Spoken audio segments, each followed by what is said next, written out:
Hello et bienvenue dans Wedding Divan, le podcast dédié aux pros du mariage. Je suis Magali Zarka, formatrice du Wedding Gang, officiante de cérémonie laïque et ancienne wedding planner avec plus de 100 mariages à mon actif. Si tu es entrepreneur dans le milieu du mariage ou que tu souhaites te lancer, ce podcast est fait pour toi. Comment réussir, comment se démarquer et surtout, comment durer dans le mariage? Autant de questions auxquelles nous répondrons ici via des interviews sans tabou de prestataires de mariage ou qui peuvent t'aider à améliorer ton business. On y abordera leur parcours, leurs réussites et leurs erreurs aussi parfois. Je partagerai également avec toi tous mes conseils, astuces et outils pour te donner un accès direct à la réussite dans le Wedding World. Allez, pose-toi dans ton canapé, écoute-nous dans ta voiture ou même en faisant la vaisselle et surtout, abonne-toi pour ne manquer aucun épisode. Hello le gang, j'espère que tu vas bien. Bienvenue dans ce nouvel épisode de Wedding Divan où j'ai le plaisir de recevoir la talentueuse cake designer Elodie de Hello Sugar. Comment elle travaille, combien de gâteaux elle fait, une prestation idéale selon elle, sa pire expérience, autant de sujets qu'on a abordés aujourd'hui. Mais je ne t'en dis pas plus et je te laisse écouter. Hello Elodie, bienvenue dans Wedding Divan. Je suis ravie de t'accueillir. Alors on se connaissait pas personnellement, on a mon assistante en commun, Amélie, et c'est comme ça que je t'ai découverte du coup parce que je me disais tiens, j'aimerais bien interviewer quelqu'un sur le cake design et toutes celles que je connaissais aujourd'hui ne sont plus cake designers, je crois. Et du coup, quand j'ai vu une story d'Amélie, je lui ai dit "Tu la connais? C'est qui? Pourquoi? Comment?" Et donc elle a dit "Mais oui, je la connais et tout." Et donc du coup, voilà comment t'es là. Bienvenue à toi. Merci beaucoup Magali, je suis super contente de te rejoindre ici sur le divan. Du coup, j'ai découvert le podcast quand tu m'as contactée et je les ai tous écoutés quasiment. Je pense que j'ai fait quasiment le tour. Quand je travaille, quand je fais mes gâteaux, je t'écoute, j'écoute ta douce voix et j'ai appris plein de choses et je trouve ça super. Donc voilà, j'espère que tu continueras longtemps. Qu'est-ce que t'as appris? Je suis hyper parce qu'en fait moi je fais mes podcasts et après je les poste et j'oublie, tu sais. Et du coup je me dis mais qu'est-ce que les gens apprennent du coup? Ça m'intéresse vraiment beaucoup. Alors j'ai appris pas mal de choses. Il y avait un épisode qui m'a marqué sur l'hypersensibilité. Ah oui. Donc je me suis vraiment reconnue à fond là-dedans. Je me suis dit bien je savais que j'étais hypersensible, mais c'est vrai que déjà on se sent moins seul. On se dit on n'est pas des extraterrestres en fait. On est plein à être comme ça. Même au niveau de notre fonctionnement en fait, on comprend plein de choses. Dans ce métier, il y en a plein, je pense. Oui, je crois que c'est l'épisode avec partie... Ludivine du coup. Si vous voulez le réécouter, on le mettra dans le lien du podcast. Ouais, il est super. Je l'ai envoyé à d'autres personnes. Je trouve qu'il est vraiment super intéressant. Trop bien. Et effectivement, dans le milieu de la création, de l'art, de tous ces métiers-là, je pense que on est beaucoup déjà avoir un petit parcours souvent assez atypique, et puis avoir cette sensibilité qui peut des fois nous faire un peu défaut, mais pas défaut, mais qui va nous porter des fois préjudice aussi, je trouve, mais qui peut être un atout dans d'autres sens. On va en reparler. Ouais, exactement. Ok, et il y a eu d'autres épisodes qui t'ont marqué? Oui, bien sûr. Au niveau de comment trouver son inspiration, ou j'en ai entendu tellement maintenant. À chaque fois, je me dis celui-là. Mais c'est vrai que vraiment dans chaque épisode, je trouve que c'est super intéressant d'écouter les différents parcours, de voir comment on est arrivé là, Trop bien. De comprendre les difficultés aussi et le pourquoi qu'on fait ça. Et, vraiment, je trouve ça super. Donc j'espère que ça continuera. Ah oui, franchement c'est toujours le truc que je kiffe le plus faire en ce moment. Donc non, j'ai pas prévu d'arrêter. J'ai bientôt les 100 épisodes justement. Je disais avec Amélie hier, qu'est-ce qu'on va faire pour le 100e? En tout cas, tu parlais du parcours atypique, donc je veux bien en savoir un petit peu plus sur toi. Comment t'es devenue cake designer et qu'est-ce que t'as fait avant? Sacré sujet. J'espère que t'as le temps. Alors, je vais le faire en accéléré quand même. Non, de base, j'ai un parcours classique. J'ai fait un bac sciences médico-sociales, donc absolument rien à voir. Je savais pas du tout ce que je voulais faire dans la vie. Je changeais tout le temps d'avis sur mon futur métier. Je voulais être puéricultrice et puis orthophoniste, quelque chose dans le médical ou dans le social au final. Et puis au final, je me suis rendu compte que c'était Non, je me suis pas rendu compte. On m'a fait comprendre que c'était trop compliqué, un rêve un peu trop compliqué pour moi. C'était un peu particulier à l'époque, le bac SMS, on ne sait pas, il fallait faire infirmière, quoi, c'était tout. Et moi, je voulais pas faire ça. Et du coup, j'ai eu le bac, j'étais là, bon, qu'est-ce que je fais? J'ai commencé des études dans le sanitaire et social, ça m'a pas plu, donc au bout de 2 mois, j'ai arrêté. Ensuite, je suis partie 15 mois faire fille au père. Je me dis, allez hop, on va aller apprendre des langues. Donc, j'ai appris l'allemand et l'anglais. J'étais en Irlande et en Allemagne pendant 15 mois. Et quand je suis revenue, j'ai tout de suite trouvé, je me suis inscrite en intérim, j'ai tout de suite trouvé un boulot dans une boîte en Allemagne. Et je suis restée 13 ans. En fait, ça m'a plu, de travailler tout simplement, même si c'était pas le boulot c'est pas une vocation, mais le fait de travailler, d'être indépendante, j'ai pris mon petit appart, ça m'a plu. Et donc je suis restée, j'ai grimpé les échelons en interne, je suis restée 7 ans en Allemagne dans la logistique. Ensuite, j'ai basculé dans la même entreprise en Suisse pendant de nouveau quasiment 7 ans. Et puis, au bout de quelques années, je commençais quand même à fatiguer. Je faisais de l'astreinte aussi la nuit. Donc, je devais répondre au téléphone quand le logiciel plantait à 1h du matin, 2h du matin. Je faisais beaucoup de nuits blanches. Enfin, c'était très, très lourd. J'avais beaucoup de responsabilités. C'était une grosse pression. Et puis, je commençais à tomber beaucoup malade. Et là, je me disais, bon, j'avais ma petite puce qui était toute petite et mon mari qui me disait, bon, tu peux pas continuer comme ça, faut que tu fasses quelque chose. Enfin, voilà, ça peut pas, faut faire autre chose, quoi. Et du coup, qu'est-ce que je peux faire? J'avais plein de passions. J'ai toujours été très touche à tout, très manuelle. Je faisais la couture, du tricot, du crochet, de la tapisserie d'ameublement. Enfin, vraiment tout ce qui me passait par la main, j'adorais. La pâtisserie, du coup, aussi. Je faisais beaucoup de macarons. C'était ma spécialité, les macarons. C'était un peu la période aussi du meilleur pâtissier. Enfin, voilà, les débuts aussi de ces émissions-là. J'avais même créé une petite micro-entreprise, tout au début des micro-entreprises. J'avais créé une boîte pour donner des cours de macarons au domicile des gens. J'allais chez les gens, j'avais 20, 21 ans, quelque chose comme ça, je faisais ça. J'allais chez les gens, je réapprenais à faire des macarons, voilà. Trop bien. C'était en plus de mon boulot, quoi. Et puis, après, j'avais arrêté parce que c'était pas rentable avec la CFE à payer, etc. Et puis voilà, quelques années plus tard, je me suis dit, bon, allez hop, je m'inscris au CAP de pâtisserie. Bon, vraiment sur un coup je me suis dit, je vais faire un salon de thé. Comme ça, je pourrais mettre tout mon univers dedans, je verrais du monde, je pourrais décorer comme je veux, je pourrais faire de la pâtisserie, faire tout ce que j'aime dans un seul endroit. Donc, je me dis, allez, je me lance, je fais mon CAP de pâtisserie en candidat libre. Donc, du jour au lendemain, je me suis inscrite, j'ai même pas parlé à mon mari avant, je lui ai dit, je le fais, puis voilà. Et puis, les 6 mois qui ont suivi, je me suis entraînée avec ton assistante aussi, Amélie. Qui elle aussi a eu 1000 vies. Exactement. Alors elle, c'est encore un autre sujet. Tu devrais l'interviewer, tiens. Faudrait. Et puis du coup, 6 mois après, j'ai eu mon CAP. Bon, après, j'avais laissé un peu un stand-by parce que entre-temps, j'ai eu donc ma fille. J'avais pas spécialement envie d'abandonner mes avantages suisses. Quand tu viens d'être maman, c'est quand même pratique. Et puis jusqu'au jour où vraiment ça n'allait plus dans ma boîte et j'ai demandé à me faire licencier parce qu'en Suisse c'est compliqué. En plus, tu peux pas, il y a pas de rupture conventionnelle. Donc voilà, ils ont accepté. Et puis du coup, j'ai fait une formation pour créer un salon de thé à Paris pendant 2 semaines. Et donc voilà, pour apprendre à faire son business plan, à tout. Vraiment, j'ai monté tout mon projet. Et ça, c'était ça va te donner un petit aperçu, c'était en septembre 2019. Évidemment. Voilà. Tout à fait. Donc, je quitte un bon CDI en Suisse pour juste au bon moment. Et donc, je monte tout mon projet, je visite des locaux, je valide mon business plan chez un comptable. Et je reviens on est en mars 2020. Et là, bien sûr. Et voilà. Et qu'est-ce qui se passe là? Le Covid qui arrive. Donc là, j'ai dit, qu'est-ce que je fais? C'est pas le moment, clairement, de faire mon salon de thé. J'ai pas envie de gâcher 2 ans de chômage suisse non plus. Donc retrouver un boulot en France, etc. C'était un peu dommage. Je me dis, non, je vais pas gâcher tout ça. Donc on a pris la décision de transformer notre garage en laboratoire de pâtisserie. puisque pour vendre des pâtisseries, il faut le CAP et un laboratoire aux normes, en tout cas un lieu vraiment dédié à ça. Et donc voilà, j'ai un petit labo du coup à côté de chez moi.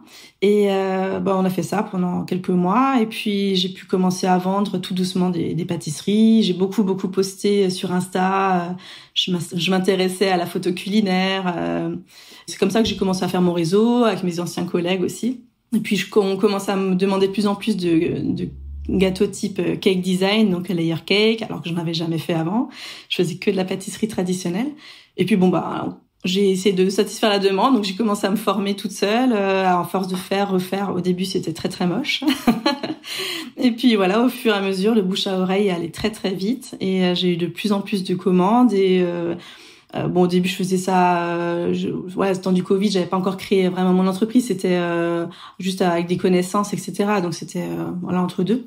Et puis on m'a proposé de participer au salon du mariage près de chez moi, salon Au L'Amour.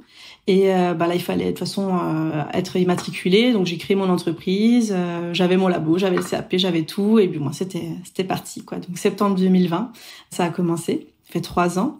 Puis au fur et à mesure, ça a pris beaucoup plus d'ampleur. Je me suis toujours formée de plus en plus. Donc d'abord seule. J'ai fait une petite formation à Paris aussi l'an dernier. Puis voilà, maintenant j'en vis depuis 3 ans. C'était pas du tout prévu à la base comme ça. Je connaissais rien au monde du cake design. Et puis, me voilà. Trop bien. Avec toi, sur le divan. Exact. Du coup, on m'a envoyé plusieurs questions pour toi. Donc, c'est comme ça que je t'ai envoyé ces questions. Donc, c'est quoi une prestation idéale selon toi? C'est une prestation où alors déjà, de mon côté, je me sens inspirée. Je me sens à l'aise avec le thème. Le courant va bien passer avec les clients. La livraison va bien se passer, le montage du gâteau, je vais avoir un super retour à la fin des mariés, où ils vont me dire que c'était excellent, en plus d'être beau. Donc voilà, ça serait vraiment, c'est ce qui se passe quand même la majeure partie du temps, heureusement. J'ai toujours de bons retours, et après il y a certains thèmes qui vont plaire un petit peu moins, mais bon, pour les mariages, puisqu'on reste quand même, je vais essayer de rester quand même très mariage, même si je fais beaucoup d'anniversaires. Mais pour les mariages, en général, c'est des gâteaux fleuris, donc ça me plaît toujours. Que les mariés aussi se sentent en confiance avec moi, qu'ils s'en souviennent par la suite aussi, qu'ils se souviennent de ma prestation, qu'ils en parlent autour d'eux, que je les revois pour les autres événements de leur vie. Souvent, c'est comme ça. Souvent, j'ai des mariés qui me contactent pour la première fois, et puis après, je vais les suivre. Il y a la baby shower, et puis les 1 an de l'enfant, et voilà, il y en a que je suis depuis super longtemps, donc c'est chouette quand c'est comme ça. Alors, justement, la question d'après, c'était comment tu gères les demandes clients? Alors, j'ai un site internet, très basique, mais qui suffit pour le moment, avec un formulaire de contact. Donc, je demande toujours qu'on remplisse ce formulaire, comme ça, moi, j'ai déjà toutes les coordonnées des clients. J'ai les détails, donc le nombre de parts, le design souhaité, le lieu de la livraison, quand il y en a. Je livre que les gros gâteaux de mariage. Et donc, du coup, il passe par ce site internet, et puis il me contacte comme ça. Moi, je fais ensuite un devis. Je fais toujours un devis, peu importe la taille du gâteau. Je fais systématiquement un devis sur un logiciel que j'ai, qui s'appelle Freebie, et qui est vraiment chouette. C'est intuitif, j'aime bien utiliser. Donc, j'envoie ce devis. Ensuite, si c'est bon pour eux et qu'ils valident, j'envoie la facture d'acompte. Et puis, la facture de solde revient le jour J ou quelques jours avant. Donc ça, c'est comme ça pour toutes les commandes, ou alors par mail tout simplement. Mais c'est vrai que le formulaire de contact, ça me permet d'avoir toutes les infos dont j'ai besoin pour établir le devis. Après, quand on m'appelle par téléphone, etc., en général, je demande toujours, je renseigne quand même au téléphone, mais je demande toujours après qu'ils m'envoient un petit mail ou le formulaire pour que j'ai tout par écrit, parce que j'ai pas assez de mémoire pour me souvenir de tout. Donc c'est le meilleur moyen de passer à la trappe, sinon j'ai toujours peur d'oublier quelque chose, ou d'oublier des petits détails, des infos. Donc voilà, par écrit c'est bien, comme ça je relis tout la veille encore. Et du coup, par exemple, cette année, t'as eu combien de gâteaux de mariage à faire? Tu te souviens? Non, je pourrais même pas te dire, parce que trop. Trop. Certains week-ends, c'est trop. Et encore, je dis non parce que je pourrais pas tout prendre, mais j'en refuse.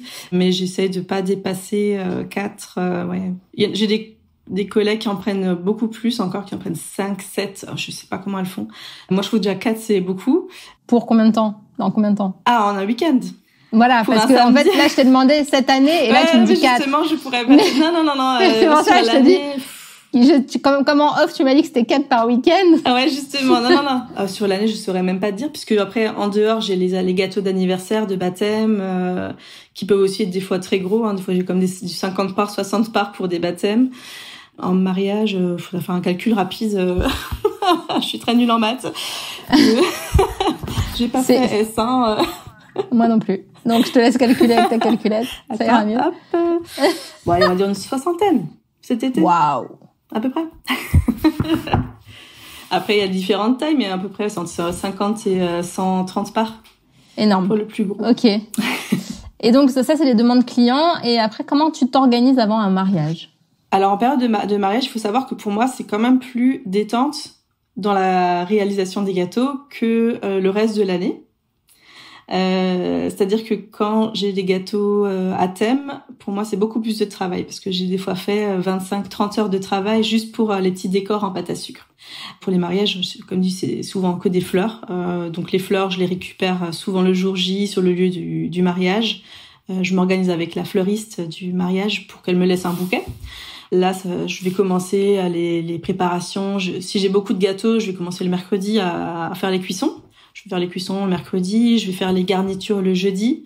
Et après, le montage, le vendredi, je monte tous mes gâteaux. Et puis le samedi, alors soit le vendredi après-midi, si j'ai beaucoup de livraisons à faire, ou alors le samedi matin. Après, c'est vraiment une logistique assez compliquée parce qu'il faut à la fois voir avec les lieux des événements. Quand est-ce que je peux livrer? Parce que je peux pas livrer quand je veux. Il y a pas forcément quelqu'un sur place.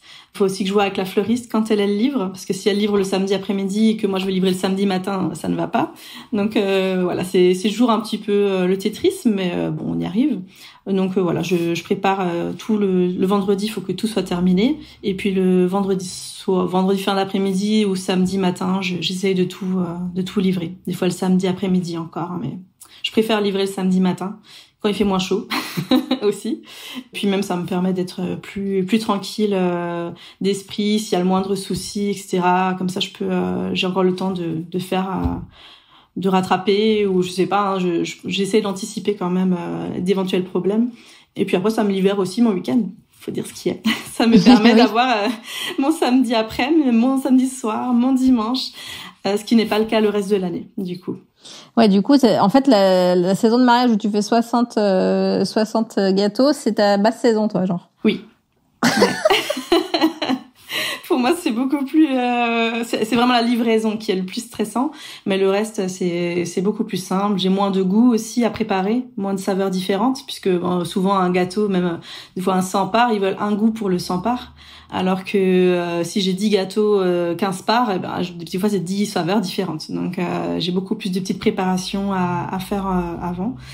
Ouais, donc du coup, ouais, pour moi, c'est presque plus détente. Je peux profiter. C'est les vacances. Je peux profiter de mon mari, de ma fille, en début même le dimanche, début de semaine. Parce que du coup, tu prends pas d'anniversaire pendant la saison des mariages. Non, par contre, là, cette année, j'ai fait comme ça. Effectivement, j'ai tout bloqué. J'ai que pris, sauf vraiment exception avec des clientes très habituées. J'ai que pris des mariages parce que je savais que, de toute façon, tu vois, tu pars en livraison tout le samedi. Clairement, je suis pas là pour accueillir les clients en fait qui vont chercher leur gâteau d'anniversaire. Et puis ça me fait encore du travail en plus. Donc cette année, j'ai fait comme ça et je referai comme ça l'an prochain. Et c'est vrai que j'aimerais bien avoir encore plus de mariages le reste des, tu vois, en hiver, car on en a beaucoup moins, c'est sûr, hein. Ça vient quand même de plus en plus, mais janvier, février, mars, bon, c'est quand même plus calme. Et là, t'as beaucoup d'anniversaires en janvier, février, mars? Ouais, là, ce week-end, pour te dire, j'ai un mariage et j'ai 7 gâteaux d'anniversaire, en plus du mariage. Et en janvier, février, mars, t'as des anniversaires? Ah, oui, j'en ai aussi, ouais. Janvier, c'est toujours un peu plus calme en général. Après, calme, pour moi, ça veut quand même dire que je suis toujours complète quand même. Des fois, ça se remplit juste un peu plus tard. On n'a pas la même notion du calme. En fait, ça se remplit un peu plus tardivement. Bien que ça commence déjà là à se remplir le planning de janvier. Parce que les gens, ils ont peur maintenant, ils ont peur que j'ai plus de place. Et quand ils voient que je suis complète en été, ils pensent que tout le reste de l'année, c'est pareil. Mais non, pas forcément. J'ai souvent, il y a certains mois, novembre par exemple, c'est aussi plus calme. Donc ça va venir 2 semaines avant les demandes, alors que des fois je suis complète 2 mois avant, ça dépend. C'est quoi la demande la plus folle qu'on t'ait faite? J'ai assez de chance sur ce point-là. C'est vrai que je sais pas si c'est par rapport au style que je propose. Les gens vont pas forcément oser me demander un truc incroyable, mais non, à part des gâteaux en forme de poisson. Okay. Des choses comme ça, mais c'est pas pour les mariages, hein. C'est vraiment pour les anniversaires. Sinon, j'ai pas vraiment. Je sais qu'il y en a qui font des gâteaux, tu sais, des gâteaux 3D en forme, des formes, je sais pas, de buste, des trucs comme je recouvre pas mes gâteaux de pâte à sucre déjà, ça limite. C'est de la base, une base de cylindre ou une base de rectangle, et puis après on décore avec des petites décos en pâte à sucre, des choses comme ça, ou des fleurs, mais je vais avoir faim, moi, à la fin de cet épisode, en fait. Là, j'étais en train de me dire, c'est quoi les goûts les plus demandés? C'est quoi? Le mien, mon préféré, c'est le spéculoos poire. Nice. Qui est devenu un des best-sellers. Celui-là, il est vraiment super demandé, là, surtout en automne, d'ailleurs, automne-hiver. Et il revient très, très souvent, même pour des mariages. Et là, j'ai fait une box de dégustation ce week-end. Il a été très apprécié aussi. Donc, spéculoos poire. Oui, j'ai vu que tu faisais ça, en fait. Tu t'as une boîte que t'envoies avec tous les goûts que tu fais, en gros, c'est ça? Alors, c'est que les personnes récupèrent, du coup, à mon atelier. Moi, normalement, c'est une box qui contient 3 petits gâteaux de la saveur de leur choix. Donc, c'est sur demande, sur rendez-vous, que je facture, bien sûr. Et là, cette fois-ci, je me suis dit, allez hop, j'ai un week-end un peu plus tranquille, je vais faire une box. Je m'ennuie un peu. Ouais, je m'ennuie un petit peu.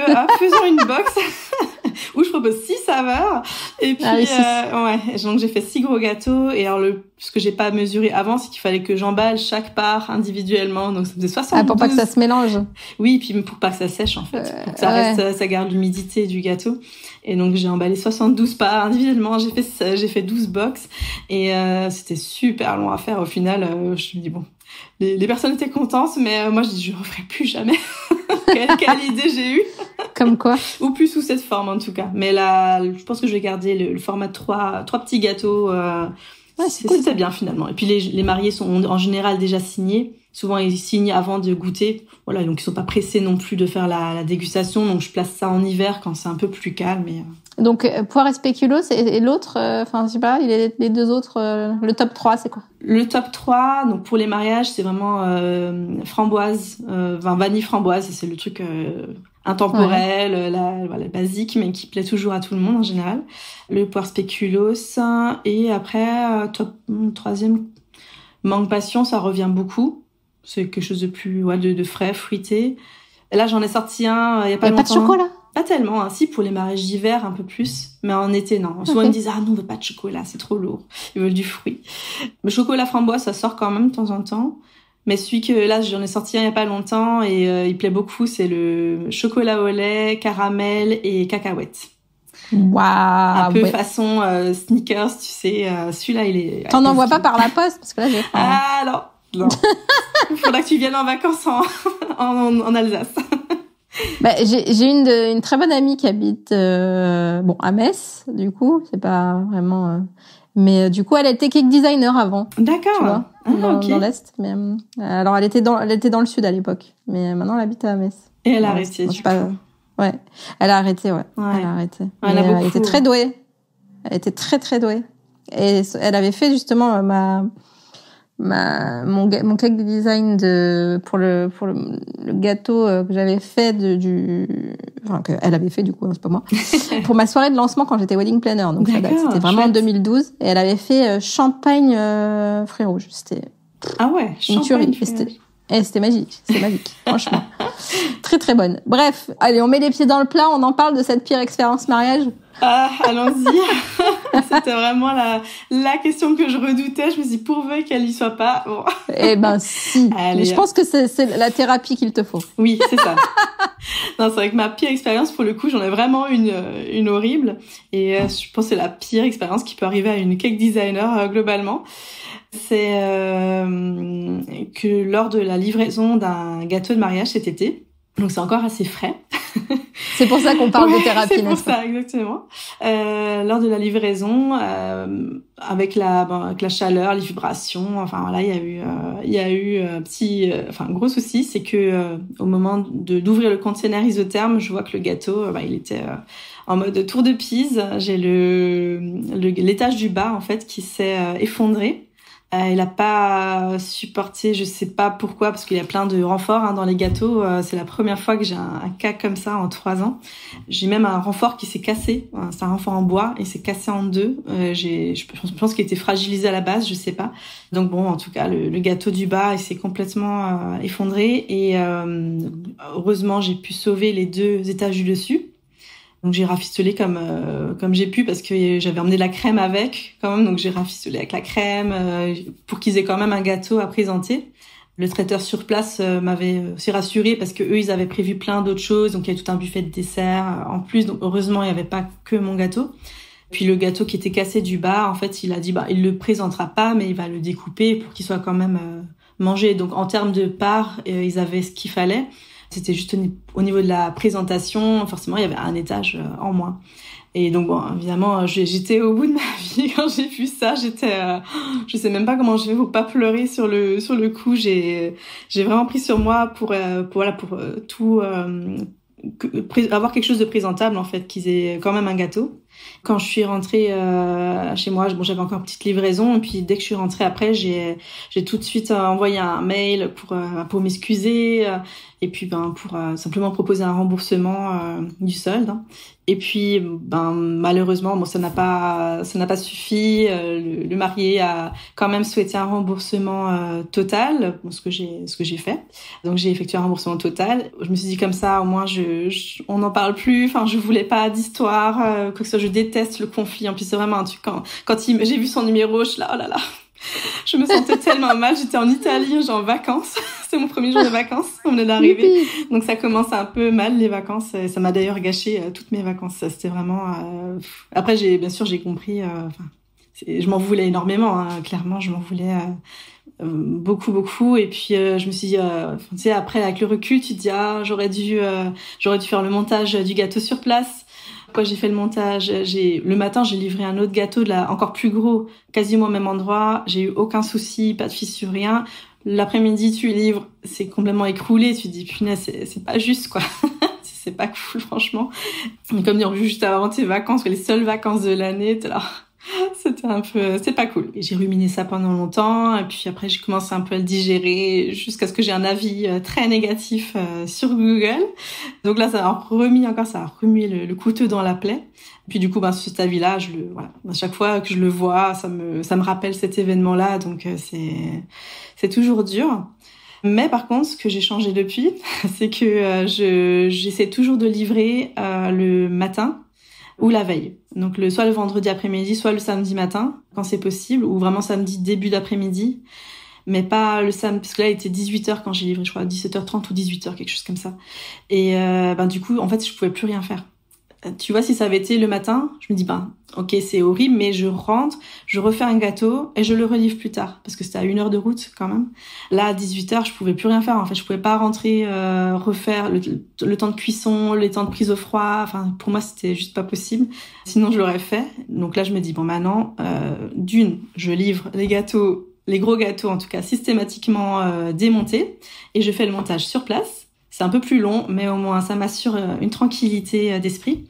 Et en plus, j'essaie de livrer le matin, comme ça, si jamais il y a le moindre souci, si j'ai un accident de voiture, j'en sais rien, il peut se passer plein de choses.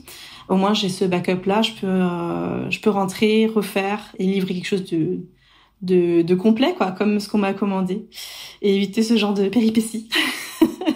Non, mais c'est bien parce que effectivement, on en a parlé un peu en off et voilà, et on en aura tous des gens pas contents de toute façon, hein, parce qu'on peut pas satisfaire tout le monde malheureusement. Et puis voilà, ce que je trouve bien, c'est que t'as amélioré ton process ou revu ton process en tout cas pour que justement ça ne t'arrive plus. Et c'est ça qu'il faut prendre en compte et c'est ça qu'il faut retenir en fait. C'est comment de chaque chose négative qu'on vit, comment on peut en tirer le profit pour pouvoir améliorer la suite finalement. Mais encore une fois, on en parlait aussi en off. Hein, on aura d'autres soucis qui viendront plus tard. Même si ouais, c'est ce que mon mari me dit. C'est pas la première et ça sera pas la dernière fois. Genre, non, me dis pas ça. Oui. Je veux que ce soit la dernière fois. Ouais. En tout cas, pas ce genre de soucis là, quoi. C'est clair que. C'est sûr que non, puisque t'as paré au problème maintenant et t'auras plus de soucis. Là. Maintenant, il y aura peut-être d'autres, on sait pas quoi, mais voilà, l'avenir nous le dira. Ou pas, j'espère. Oui, mais ça sera peut-être plus simple du coup l'année prochaine. Oui, voilà, c'est ça. Voilà, on va retenir ça. Mais voilà, c'est important. Moi, je pense que c'est important que tu en parles aujourd'hui et je réfléchis de plus en plus à mon 100e épisode. Tu sais, et je me dis, je pense que je vais faire un épisode là-dessus en fait sur les pires expériences de chacun. Donc voilà, j'y pense de plus en plus à cet épisode et je pense que je vais faire celui-là et je pense que c'est important de montrer que même les personnes qui sont là depuis longtemps, comme moi, comme toi, peuvent avoir ce genre de soucis et c'est normal parce que plus on va avoir de clients, plus on pourra avoir potentiellement des personnes qui seront pas contentes. Oui, bien sûr. Puis c'est vrai que quand j'avais raconté brièvement mes aventures sur Insta quand même pour dire pour être transparente aussi, je leur ai dit parce que j'ai montré les 3 autres wedding cakes et puis le 4e, je dis pour rien vous cacher, j'ai expliqué ce qui s'est passé et j'ai eu plein de retours d'autres pâtissières notamment qui m'ont dit oui, moi aussi ça m'est déjà arrivé. Après, certaines ont pu rattraper le coup, d'autres pas, ou alors elles ont eu affaire à des mariés très compréhensifs qui ont dit c'est pas grave, enfin qui s'en fichaient. Voilà, il y a eu plein d'autres histoires et puis même des clients qui m'ont dit mais c'est que un gâteau quoi, il est pas mort d'homme. Je dis ouais. Thank you. Ouais. Mais en fait on n'est pas à l'abri d'avoir des personnes qui réagissent pas de la bonne façon. Et voilà, et c'est aussi pour ça que on peut pas satisfaire tout le monde, c'est que en fait il y a aussi des gens qui vont mal le prendre alors que effectivement pour moi ce n'est qu'un gâteau, ce n'est qu'un mariage, ce n'est qu'un c'est pas, il y a pas mort d'homme, même si c'est on sauve pas des bébés comme tu dis oui. souvent. mais voilà, c'est après je comprends que ça soit décevant, mais de là t'as comme je te disais en off, t'as été parfaite, t'as remboursé 100% du gâteau, enfin qu'est-ce qu'ils veulent de plus Anyway, on va passer aux questions que je t'ai pas envoyées. Si tu devais être en face d'une personne qui débute dans le cake design, qu'est-ce que tu lui conseillerais ? Réfléchis bien. Ça, c'est ce que je dis quand les gens me disent j'ai envie de faire un bébé. Réfléchis bien. C'est pareil. Non, ça m'arrive quand même souvent. J'ai quand même beaucoup de personnes qui me contactent pour savoir ce que j'ai fait pour devenir cake designer, etc. Et moi, je les mets quand même toujours en garde sur déjà sur le côté hygiène forcément, puisqu'il faut il y en a beaucoup qui font ça chez elles sans diplôme, enfin énormément à ce niveau-là. Après chacun fait ce qu'il veut mais disons au niveau de la loi. Ouais. Bon. Donc déjà à ce niveau-là être bien, moi je pourrais pas ne pas être dans les clous. Ça c'est clair que ça me stresserait trop. Je suis une nature assez anxieuse déjà de base. Donc avoir le CAP de pâtisserie, première étape, avoir son labo, son espace de travail. Et je pense que, en général, ce que je conseille, c'est de bien penser aux horaires de travail, parce que c'est vrai qu'on a tendance à idéaliser, à penser que c'est un métier facile. On fait des gâteaux, c'est rigolo. Sauf que on pense pas à toutes les heures qu'on va passer. C'est incroyable le nombre. Si vraiment on veut vivre de ça, parce qu'il y en a beaucoup qui font ça en plus d'un métier salarié. Mais en vivre, c'est faire des semaines de 70 heures des fois. Tu fais presque des nuits blanches. Tu travailles les week-ends surtout. Tu travailles le dimanche matin, je travaille. Donc on travaille beaucoup. Le lundi, je fais les mails. Le mardi aussi. Il faut faire toute la compta, tout l'administratif. Donc en fait, t'as la partie production, mais après t'as la partie administrative qui prend beaucoup de temps aussi. Donc vraiment bien penser à tout ça, pas se dire que tiens parce qu'on a des enfants ça va être plus facile comme ça. C'est ce que je pensais aussi au début. Parce qu'avant j'étais du coup un salarié en Suisse, donc je faisais beaucoup d'heures mais j'avais mon week-end. Et je me suis dit, au moins maintenant, je passerai plus de temps avec ma fille. Mais en semaine, oui, c'est vrai. Je peux la chercher à 16h. Je peux la lever le matin à 8h. C'est moi je donne le petit-déj. On passe du temps le matin. À midi, des fois aussi.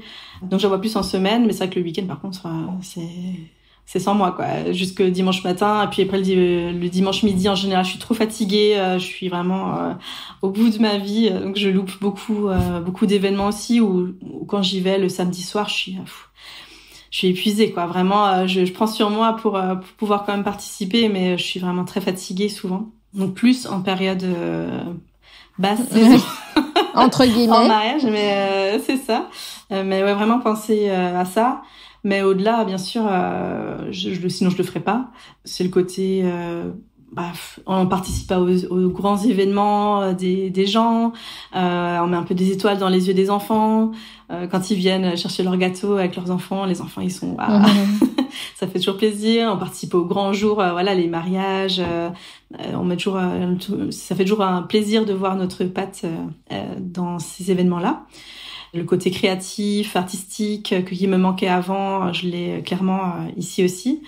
C'est valorisant, on a beaucoup de retours. J'avais pas tout ça avant, quoi. Donc clairement, ça c'est super. J'ai beaucoup plus de flexibilité quand même pour que ce soit les rendez-vous, que ce soit pour chercher ma fille si elle est malade, si je dois prendre un jour off. Ça c'est le côté entrepreneuriat qui est génial. Je pourrais pas revenir dans le salariat, je pense pas. J'ai toujours voulu être entrepreneur, je cherchais toujours un moyen de l'être. Après peut-être que je ferais autre chose par la suite, ça c'est possible. Peut-être toujours dans la pâtisserie mais sous une autre forme. Mais pour l'instant, c'est vrai que ça me convient bien comme ça. Et je conseillerais aussi aux débutants ou aux personnes qui veulent se lancer, peut-être de se former quand même dans le cake design, ce que je n'ai pas fait. Après, c'est ma façon de fonctionner. J'apprends toujours tout en autodidacte pour tout. Voilà, je l'ai fait comme ça, un peu j'apprends au fur et à mesure. Je m'améliore au fur et à mesure. Mais je pense qu'on gagne plus de temps. La pire période de ta vie, c'était quand ? Quel âge ? Quel âge ? Je pense que ça doit être le lycée. Je dirais le lycée. Parce que je me suis retrouvée avec un appareil, des lunettes. Moi, je suis la seule du lycée à avoir un appareil. Enfin, en général, tu l'as avant. Donc, j'avais des cheveux rouges avec des racines de 5 cm. Non, j'avais vraiment un look horrible. Je me sentais pas très bien dans ma peau. Je savais pas où j'allais. Enfin, tu vois, je savais pas ce que je voulais faire de ma vie. Enfin, c'était un peu, après, ado, quoi. Période d'ado. Mais bon, c'était pas non plus dramatique. Enfin, j'ai pas eu des événements, très tristes ou des choses comme ça. Donc, c'était vraiment plus le côté, adolescent mal dans sa peau. On va dire comme ça. Sinon, ça va, globalement. Ok. Et tu dirais quoi, du coup, à Elodie, qui était ado, qui avait son appareil et ses cheveux rouges? Tu l'enlèveras, cet appareil. Ah bah oui. Ça, elle le savait quand même, non? Oui. Mais bon, ça paraît long, quand même. 3 ans, c'est long. Ah oui, t'as eu 3 ans d'appareil, du coup? Ouais, c'était super. Je l'ai enlevé à 18 ans, du coup. Donc, c'était long. Ça a dû être de la délivrance. Ah ouais, complètement.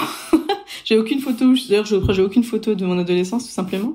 Mais, où je souris encore moins.